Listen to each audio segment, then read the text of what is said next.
അപ്പൊ ഇതാ എന്റെ അളിയ എവിടെ നിന്നാണ് നിനക്ക് ഈ പെണ്ണുങ്ങളെ കിട്ടുന്നത്? ഈ സകലകല വല്ലതും പെണ്ണളിയാ. അതൊക്കെ ഒരു കഴിവല്ലേ അളിയാ? തന്നെ തന്നെ അളിയാ, നീ വലിയ കഴിവൊക്കെ ഉള്ളത് തന്നെ. പക്ഷെ നിന്റെ കഴിവ് ഇതുകൊണ്ടാ അവളെടുത്ത് കാണിച്ചു. അതൊക്കെ ഒരു 4-5 ദിവസത്തിനകത്ത് അവളെ വളച്ച് ഒതുക്കിതാണ്ട എന്റെ ഈ വണ്ടിയിൽ കൊണ്ടുപോകണം. ഞാൻ അവനെ കാണിച്ചു തരാം. എടിയാ വായി നോക്കി ഇന്നും അവിടെ ഉണ്ടല്ലോ. ഓ ഞാൻ കണ്ടു. അളിയാ, നിന്നെ കുറിച്ച് എന്താ അവള് കാര്യമായിട്ട് പറയുന്നുണ്ട്? അതിങ്ങനെ പറയാതിരിക്കൂടാ കുട്ട.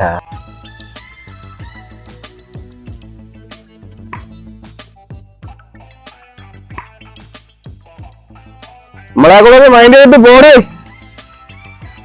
എടി ഇവന്റെ ശല്യം സഹിക്കാൻ വയ്യ. നീ വീട്ടിൽ പറയണേ നല്ലത്. ഇന്ന് ഞാൻ പറയും. കുറെ നാളായി ഇവന്റെ ശല്യം.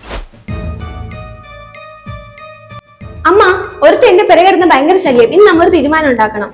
ഇവളെ പുറകെ വന്ന് ടോട്ടോന്ന് സൗണ്ട് ഉണ്ടാക്കണം. മാമി, നിന്നെ ആരാ ശല്യം ചെയ്യുന്നത്? അച്ഛനെന്ന് കുറേ ഉള്ളൂ, അമ്മയുണ്ട്. അവന്റെ വീടറിയാവോ? എനിക്കറിയാം മാമി, ഞാൻ കാണിച്ചു തരാം.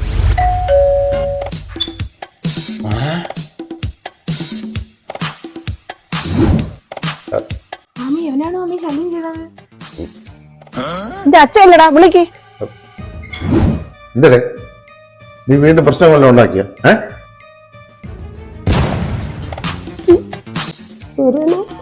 അച്ഛാ, എനിക്കൊരു അബദ്ധം. ഞാനവിടെ പോയി. എനിക്ക് ഒരു അബദ്ധം പറ്റി. സാറേ സാറേ ഒന്നില്ല സാറല്ലേ. സാറേ എന്ത് സാറല്ലേ? ഇന്നെങ്കിലും ഇഷ്ടം പറഞ്ഞിട്ട് പോ സാറല്ലേ.